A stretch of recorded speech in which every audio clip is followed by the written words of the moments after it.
Hello, and welcome to Technically Speaking, where we help you increase your income through tech. Please like, share, and subscribe for awesome content just like this. Now, let's talk about Dynamic Host Configuration Protocol, DHCP. This will be part of the CCNA 200 to 301 track. Now, think of an office setting. Call center, business office, somewhere where you can connect to the internet and do computer work. When you connect to the network, you need an IP address to actually surf the internet. DHCP allocates IP addresses to devices on a network to do just that. It is one of the most commonly used IP services today. Now, DHCP is a client-server protocol. A DHCP server maintains a pool of available IP addresses and assigns them to one of the clients. A DHCP client is just a device that requests network parameters like an IP address. Now, DHCP servers provide parameters like IP address, subnet mask information, default gateway information, and DNS server information, amongst other required parameters.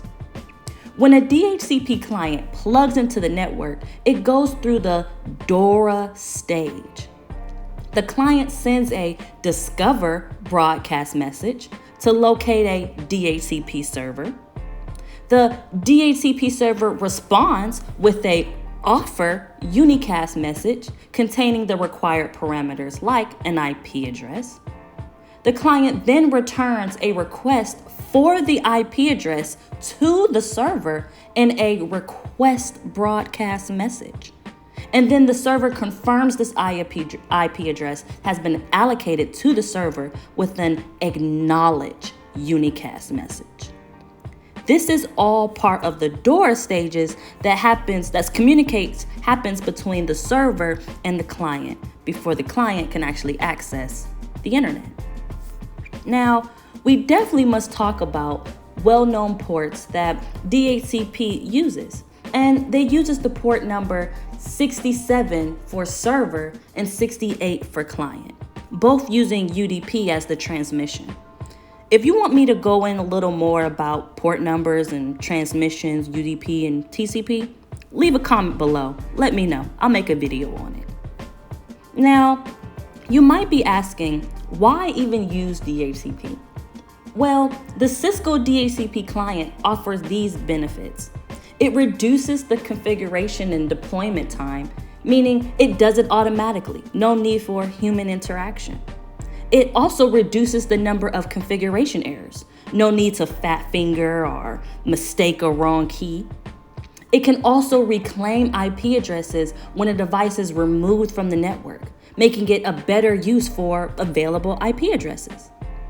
It also enables you to centrally control the IP addresses that has been assigned or that is managed.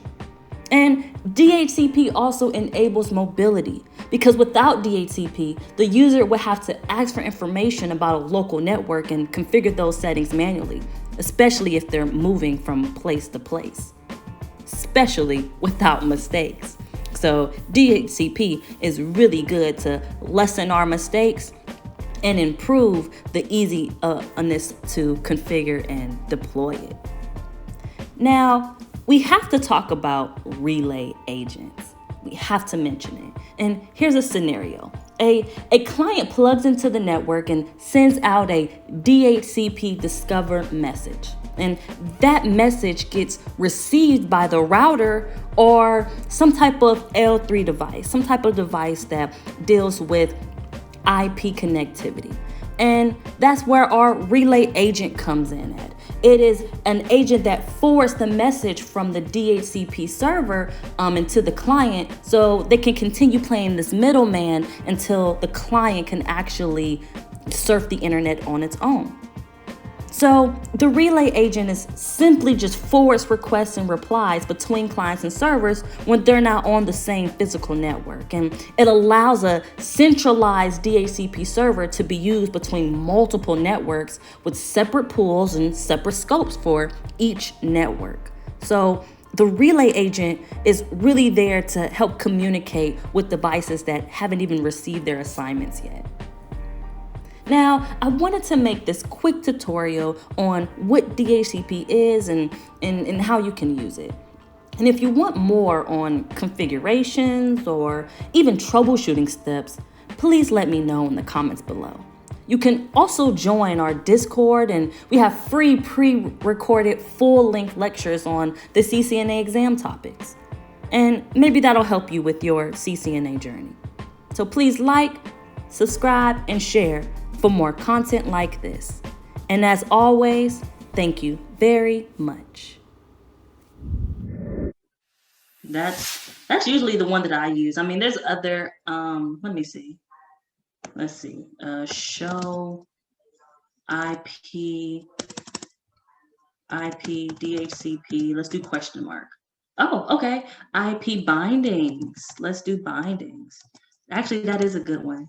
I should have told y'all that. Binding. See? So it tells you what IP is binded to what hardware, what device. And obviously it's the MAC address. And how is it binding? Automatic. Usually they'll have a lease expiration, but I mean, this is a virtual environment, so not going to give us too much. But yeah, it will have some type of lease expiration date or time. But yeah, you see, these are all the addresses that's been allocated out in our network, and it goes to these hardware devices. And it was automatically given. Like, that's how you verify it. What's another one we can use? We can use a conflict. Oh, let's see what DHCP conflicts that we have. Of course, we have this conflict, 10.10.10.1, because we added that to our interface on router 2, and we didn't exclude that from the pool. So now DHCP is saying, we have a conflict here. I gave out this .1 because you told me to, but you're using it, so you need to fix something. So in turn, I would just exclude it, or I would change that interface into something different, which I'm not, right?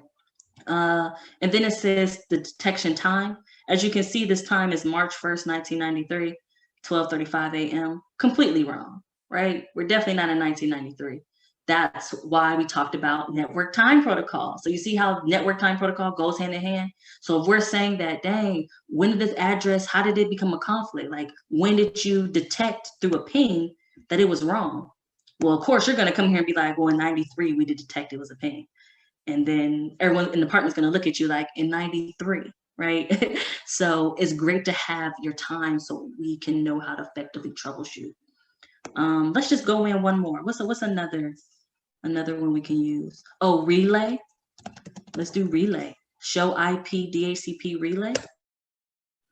Oh, they want to do something else? What else goes with it? Relay information. Okay, that's incomplete. What else do we want in it? Trusted sources. Okay, trusted sources. I didn't even know about this. Oh, trusted. Oh yeah, trusted sources. Is there anything else? Okay, it says technically speaking.